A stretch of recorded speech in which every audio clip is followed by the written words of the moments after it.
The story begins in a high-rise building in the heart of the city, where a tech company named Luminatech is buzzing with excitement.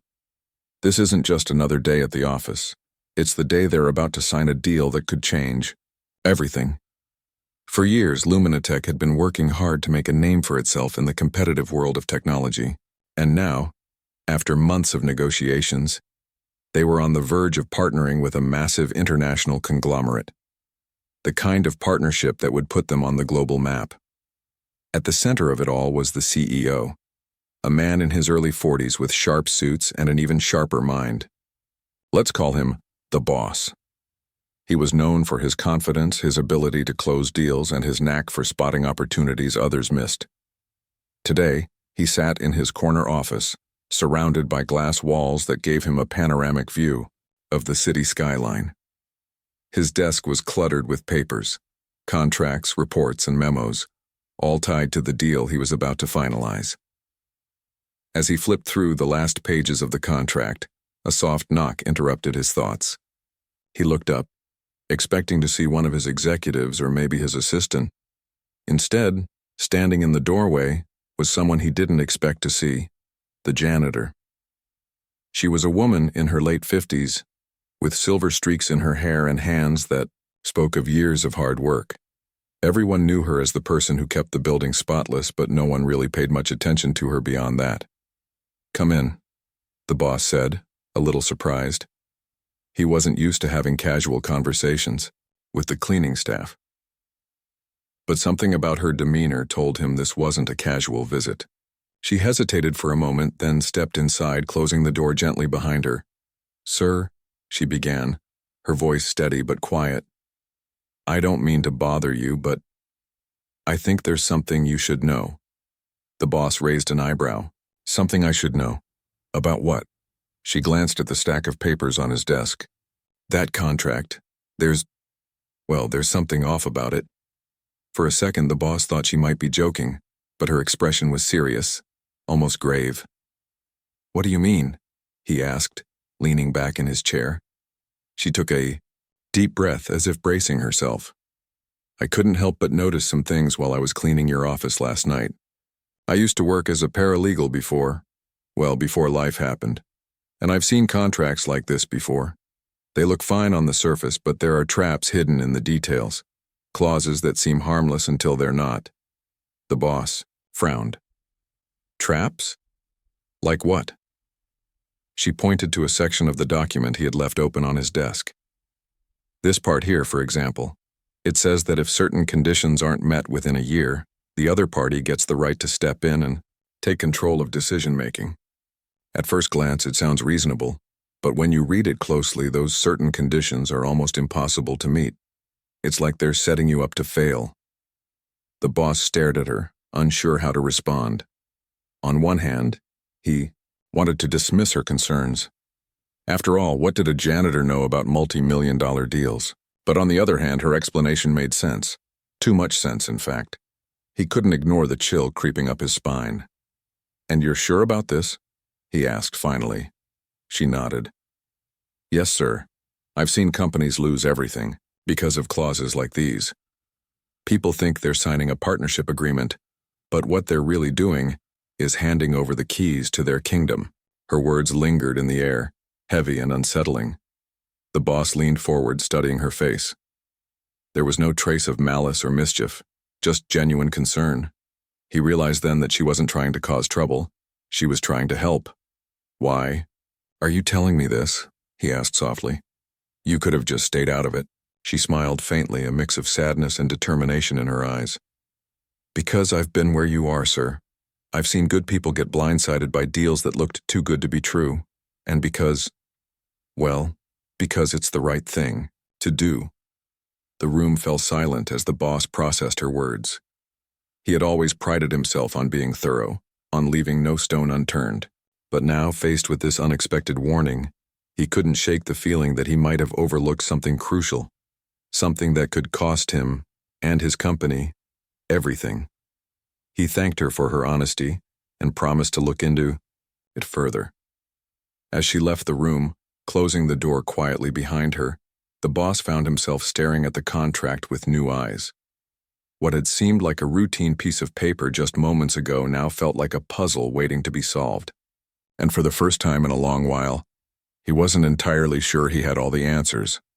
Little did he know, this was only the beginning of a journey that would test his leadership, challenge his assumptions, and force him to confront the uncomfortable truth.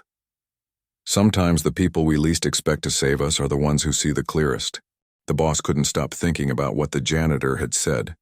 He tried to push it aside, telling himself that she might just be overthinking things. After all, how could someone who cleaned offices for a living know more about legal contracts than the team of lawyers he'd hired? But the more he thought about it, the harder it became to ignore her warning. It gnawed at him like an itch he couldn't scratch. That evening, after most of the employees had left, he sat alone in his office with the contract spread out in front of him.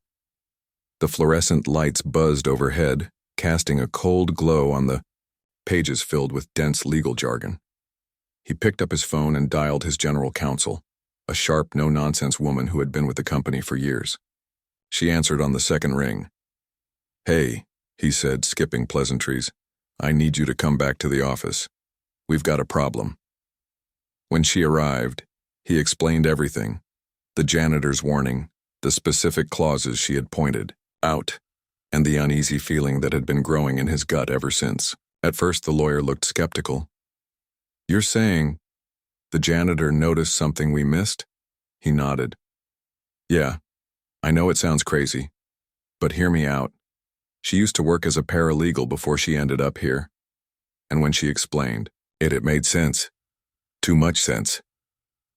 The lawyer sighed but agreed to take another look at the contract. Together they dove into the fine print, line by line, dissecting every clause and condition. What they found was unsettling.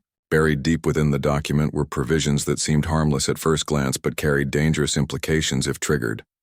For instance, there was a clause stating that if Luminatech failed to meet certain financial benchmarks within a year, the conglomerate would gain significant control over its operations. On paper, it sounded like a standard safeguard. But upon closer inspection, those benchmarks were almost impossible to achieve, like climbing Mount Everest without oxygen. As they worked late into the night, the boss began to feel a sinking sensation in his chest. This wasn't just a contract. It was a trap. A carefully constructed web designed to give the other party leverage while keeping Luminatech vulnerable. The realization hit him hard. If they signed this deal, they wouldn't just be entering a partnership. They'd be handing over the reins of their company. Meanwhile, the janitor, let's call her the helper, wasn't sleeping either. She lay awake in her small apartment, staring at the ceiling. Despite her best efforts to stay out of trouble, she couldn't shake the feeling that she had stepped into something bigger than herself. Her mind kept replaying the conversation with the boss. Had she done the right thing by speaking up? Or had she just made things worse for herself? The next morning, she arrived at work earlier than usual, hoping to avoid any awkward encounters. But as she pushed her cleaning cart through the hallways, she noticed something odd. Files that were usually neatly stacked on desks were scattered around, as if someone had been rifling through them in a hurry. Cabinets that were always locked stood slightly ajar. Even the trash bins in the executive wing seemed different, overflowing, with shredded documents instead of the usual coffee cups and snack wrappers. Her curiosity got the better of her. As she emptied one of the bins, she spotted fragments of paper sticking out from beneath the pile. Kneeling down, she pulled them out and pieced them together. They were snippets of emails, torn apart but still legible. One fragment read, "Make sure they don't find out." Another said, "If anyone asks, deny everything." A chill ran down her spine. Something wasn't right. Whatever was going on, it went deeper than just a shady contract. Someone inside the company was involved, and they didn't want anyone poking around. Later that day, she ran into the general counsel near the break room. The lawyer looked stressed, her hair slightly disheveled and dark circles under her eyes. Seeing the helper, she hesitated before speaking. "Listen," she said quietly, glancing around to make sure no one else was nearby. "I need to ask you something. Did you notice anything unusual recently? Anything at all? The helper hesitated. Should she tell her what she'd seen? Trust wasn't something that came easily to her, not after everything she'd been through, but there was something about the lawyer's tone that felt genuine. Taking a deep breath, she recounted what she'd observed. The missing files, the unlocked cabinets, the suspicious emails. The lawyer listened intently, her expression growing darker with each detail. When the helper finished, the lawyer nodded slowly. "Thank you," she said. "This changes things." Over the next few days, the atmosphere in the office shifted. People whispered in hushed tones, casting nervous glances over their shoulders. The boss called emergency meetings behind closed doors, emerging only to bark orders at his team. The helper kept her head down, focusing on her work, but she couldn't ignore the tension building around her. One afternoon, as she cleaned the boardroom, she overheard fragments of a heated argument. Voices echoed through the thick glass walls, though the words were muffled. She paused, pretending to rearrange chairs, and caught snippets of the conversation. Someone mentioned the janitor, and her heart skipped a beat. Were they talking about her? She finished her tasks quickly and retreated to a quiet corner of the building, her mind racing. Was she in danger? Had her warning stirred up more trouble than she'd anticipated? For the first time in years, she felt truly afraid. But amidst the fear, there was also resolve. She had spoken up because it was the right thing to do. Now, whether she liked it or not, she was part of whatever was unfolding. And if her instincts were correct, the truth was far bigger and far uglier than anyone realized. As the sun dipped below the horizon, casting long shadows across the office floor, the helper made a decision. She couldn't stand by and watch silently anymore. Whatever was happening, she owed it to herself and to the people who trusted her to see it through. Little did she know, her role in this story was far from over. In fact, it was only beginning. The days that followed were tense, like the calm before a storm. The boss, the general counsel, and a small team of trusted advisors worked around the clock, piecing together clues and trying to figure out just how deep this conspiracy went. They knew they couldn't trust anyone, not even some of their own colleagues. Every phone call was monitored, every email scrutinized. Paranoia hung heavy in the air, but it wasn't unfounded. Someone inside Luminatech was leaking information, feeding the conglomerate details about their investigation. Meanwhile, the helper, the janitor who had first sounded the alarm, was finding herself at the center of something far bigger than she'd imagined. She tried to keep her routine normal, pushing her cleaning cart through the hallways, mopping floors and emptying trash bins as if nothing unusual was happening. But beneath her calm exterior, her mind was racing. She couldn't shake the feeling that she was being watched. One evening, as she cleaned the executive wing, she noticed a man lingering outside one of the offices. He didn't belong there. He wasn't part of the regular staff. His suit was too expensive, his posture too confident for someone wandering around after hours. When he caught her looking at him, he smiled, a cold, calculating smile, and walked away. Something about him made her skin crawl. Later that night, she found herself unable to sleep. Her apartment felt suffocating, the walls closing in on her. She paced back and forth, replaying everything in her head. The strange emails, the missing files, the man in the suit. It all pointed to one thing: danger. And yet, she couldn't walk away. Not now. Too many people depended on Luminatech. From the employees who worked there, to the families they supported. If the company fell into the wrong hands, lives would be ruined. The next morning, she decided to take matters into her own hands. She started paying closer attention to the little things, the conversations she overheard while cleaning, the papers left behind in meeting rooms, the odd behavior of certain executives. One afternoon, while dusting the conference room table, she spotted a folder someone had forgotten to take with them. Inside were documents detailing secret communications between an internal executive and the conglomerate. Her heart raced as she flipped through the pages. Names, dates, transactions. It was all there, clear as day. Knowing she couldn't keep this to herself, she slipped the folder into her cart and waited until everyone had left for the day. Then, under the cover of darkness, she made her way. to the general counsel's office. The lawyer was still there, buried under piles of paperwork, her face pale with exhaustion. When the helper knocked softly, the lawyer looked up, startled. "What is it?" she asked, her voice sharp with stress. The helper hesitated, clutching the folder tightly. "I think you need to see this," she said finally, placing it on the desk. The lawyer opened the folder and began reading. As realization dawned on her face, she let out a sharp breath. This confirms everything we suspected." She looked up at the helper, her eyes wide with gratitude and disbelief. "How did you get this?" "I found it," the helper replied simply, avoiding specifics. "I figured you'd know what to do with it."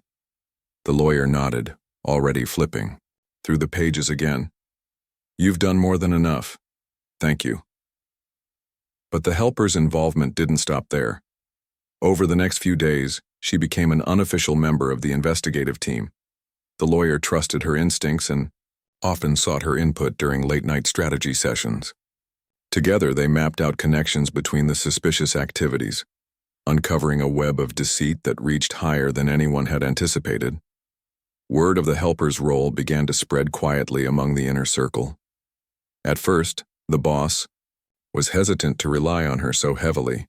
He worried about putting her in harm's way, but he quickly realized she was invaluable. Her perspective was unique, unclouded by corporate politics or personal ambition. She saw things others missed, noticed patterns that flew under the radar. Slowly, she earned his respect and his trust.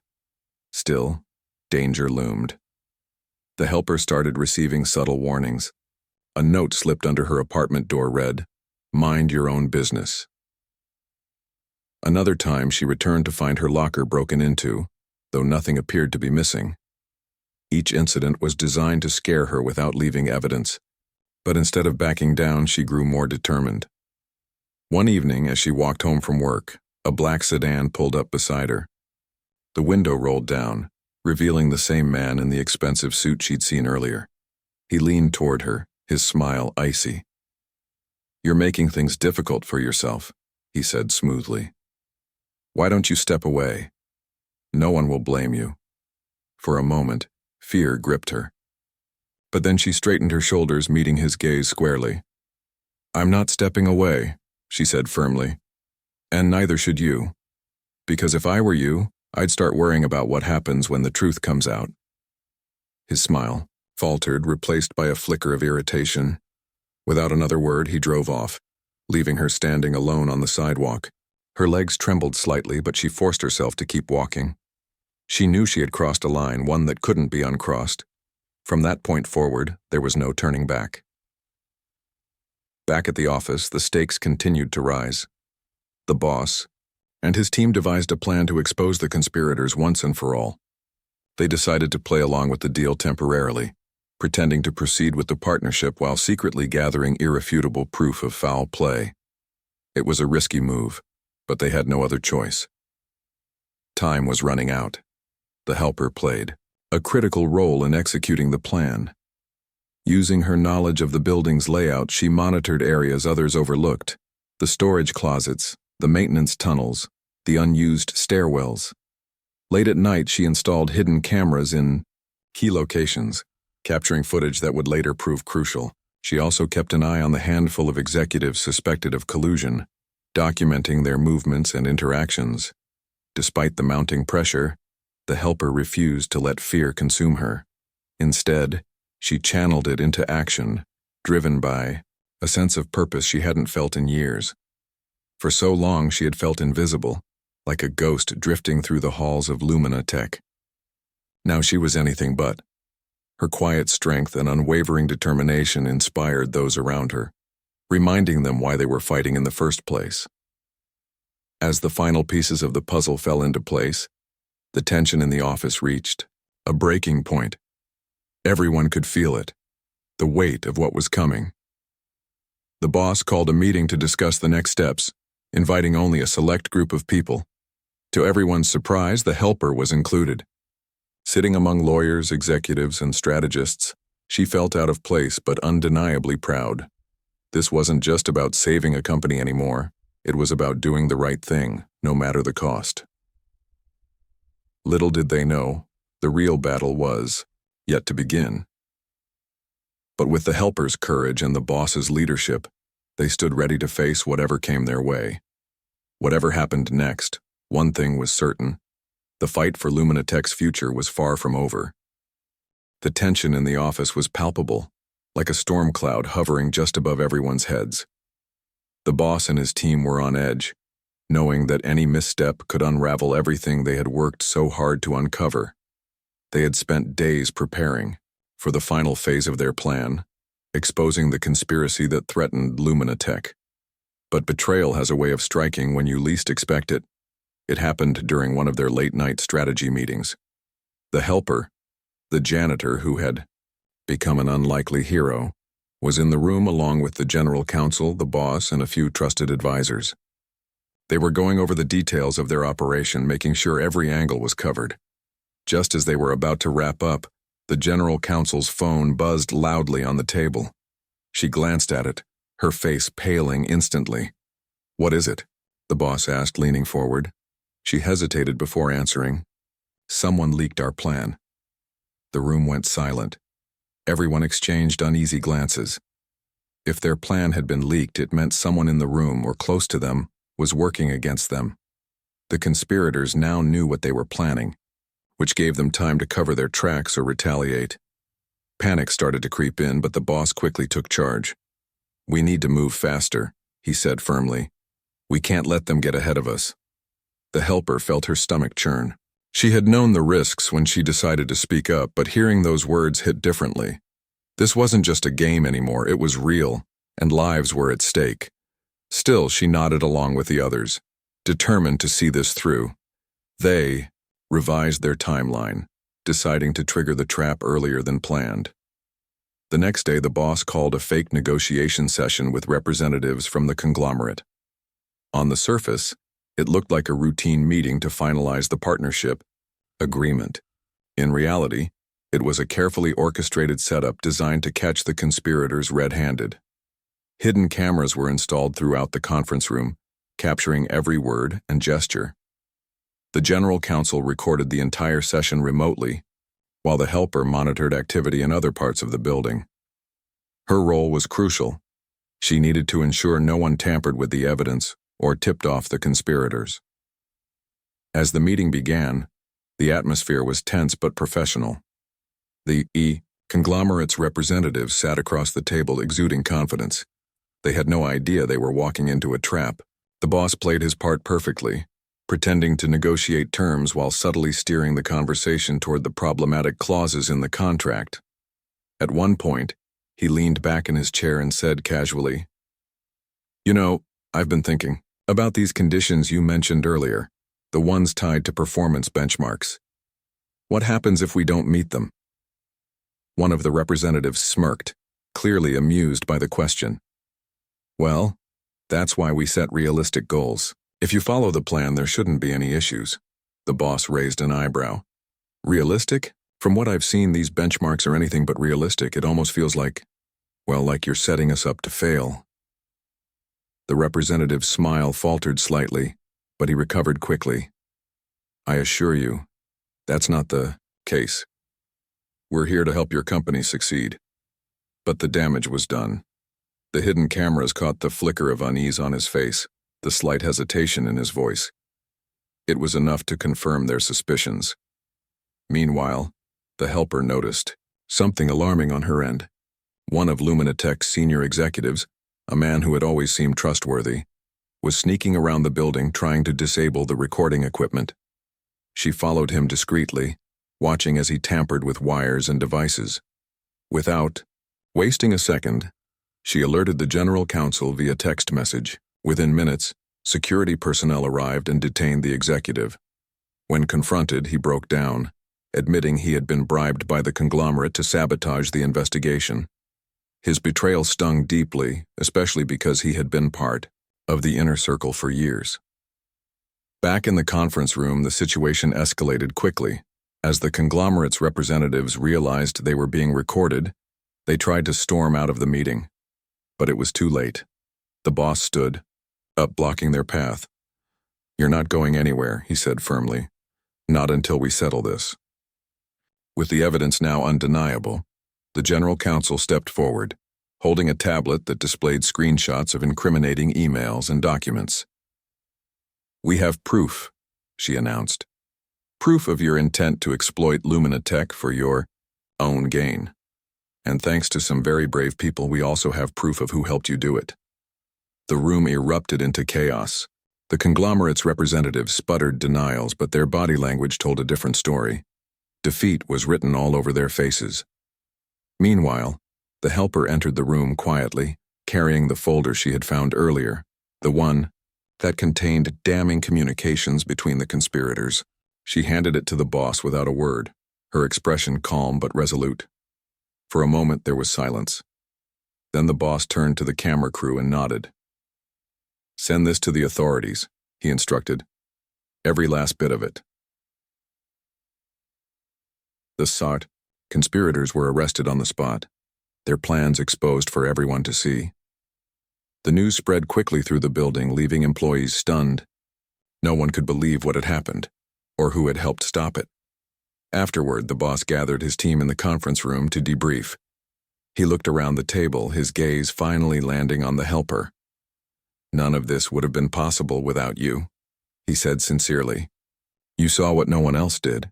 You risked everything to make sure we didn't fall into their trap." The helper shrugged modestly, though her eyes glistened with unshed tears. "I just did what anyone would have done," she replied softly. What was right? But deep down she knew it wasn't true. Not everyone would have had the courage to step forward to challenge powerful forces despite the risks.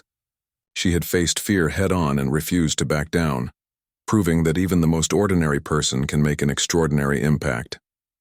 As the dust settled, Luminatech began to heal.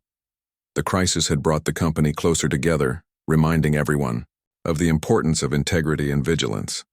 And for the first time in a long while, the helper felt truly seen, not as a janitor, but as someone who mattered, someone who had saved the company they all loved. Little did she know, her journey was far from over. But for now, she allowed herself a moment of quiet pride, knowing she had made a difference. The aftermath of the conspiracy felt like a second chance, not just for Luminatech, but for everyone involved. The company that had once teetered on the edge of disaster was now stronger than ever. The boss stood in front of his team during an all-hands meeting, addressing hundreds of employees gathered in the main hall. His voice carried a mix of gratitude and humility as he recounted what had happened, the near catastrophe, the betrayal, and how they had managed to pull through. "We dodged a bullet," he said, pausing to let the weight of his words sink in. "But we didn't do it alone. There were people who saw things others missed, who spoke up when it would have been easier to stay silent. And because of them, we're still here today." He turned slightly, gesturing toward the back of the room. Standing there, leaning against the wall with her arms crossed, was the helper, the janitor who had risked everything to save the company. She looked uncomfortable under the sudden spotlight, shifting her weight from one foot to the other. The boss walked over to her, extending a hand. "Come up here," he said gently. "You deserve this." For a moment she hesitated. Public recognition wasn't something she was used to, or comfortable with, but the applause that erupted from the crowd made it impossible to refuse. As she stepped forward, the room filled with cheers. Employees clapped enthusiastically, some even standing to show their appreciation. It was a rare moment where hierarchy didn't matter. Everyone was united in gratitude. When she reached the R stage, the boss handed her the microphone. She held it awkwardly, unsure of what to say. For years she had moved through the shadows of the company, unnoticed and unacknowledged. Now all eyes were on her. She cleared her throat and began speaking softly, her voice trembling at first. "I didn't do anything special," she started. I saw something wrong and thought someone should say something, that's all." Her modesty only endeared her further to the audience. A few people chuckled warmly while others nodded in agreement. One employee shouted from the crowd, "You saved us." The comment drew laughter, but it was clear everyone meant it. The boss took the microphone back after a few moments, adding, "What she did takes courage. Real courage." And it reminded me of something important. Leadership isn't about titles or positions. It's about doing the right thing no matter who you are. From that day forward, the helper's role within Luminatech changed dramatically. The boss promoted her to a newly created position focused on ethics and compliance, recognizing her unique ability to spot problems others overlooked. At first, she was hesitant to accept, fearing she might not be qualified. But the boss reassured her, saying, "Your experience and your instincts are exactly what we need." In her new role, the helper became a bridge between the executives and the employees. She conducted workshops encouraging people to speak up if they noticed anything suspicious. Her mantra was simple: if something feels off, trust your gut. You never know when your voice could make all the difference. Her presence transformed the workplace culture. People began to feel more empowered, knowing their concerns wouldn't fall on deaf ears. Anonymous tip lines were set up, and regular audits ensured transparency at every level. Slowly but surely, Luminatech became a model for ethical business practices, inspiring other companies to follow suit. Outside the office, the helper found herself gaining recognition too. Local newspapers wrote articles about her bravery, calling her the unsung hero of Luminatech. Strangers approached her in grocery stores and coffee shops, thanking her for setting an example. While the attention was overwhelming at times, she handled it with grace, always deflecting praise onto others. "It wasn't just me," she'd say. "It was a team effort." One evening, months after the crisis had passed, the boss invited her to dinner at a quiet restaurant downtown. Over steaming plates of pasta, they reflected on everything that had happened. "You know," the boss said, swirling his fork thoughtfully, "this whole ordeal taught me something I'll never forget. Success isn't just about profits or deals. It's about the people you surround yourself with and whether you're willing to listen to them." She smiled, nodding. "And sometimes the people you least expect to teach you something end up teaching you the most." They shared a laugh, the kind that comes from mutual respect and understanding.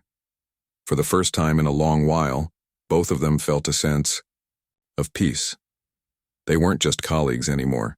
They were allies, bonded by a shared experience that had changed them forever. As weeks turned into months, the helper settled into her new life. She still cleaned occasionally, finding comfort in the familiarity of mopping floors and dusting shelves, but now she also spent hours reviewing contracts, training employees, and advising executives. Her days were fuller, her responsibilities greater, but she welcomed the challenge. For the first time in years, she felt like she belonged, not just in the company, but in the world. One crisp autumn morning, as she pushed her cart down the hallway, she paused to look out the window. The sun was rising over the city skyline, painting the glass buildings in hues of gold and pink. She thought about how far she'd come, from being invisible to becoming indispensable. Life had thrown its share of curveballs her way, but she had faced them head-on, refusing to let fear dictate her choices. A young intern passing by stopped to greet her. "Good morning," he said cheerfully. "Thanks for everything you've done for the company." She smiled, feeling a warmth spread through her chest. "Just doing my job," she replied lightly, but deep down she knew it was more than that. She had proven that even the smallest actions could ripple outward, touching lives in ways you couldn't predict. And though she didn't seek fame or fortune, she found fulfillment in knowing she had made a difference, not just for Luminatech, but for the countless people whose futures depended on it.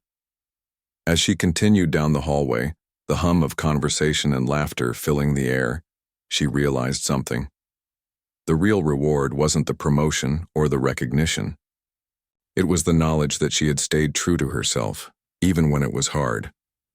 In a world that often valued power and status, she had shown that integrity mattered more.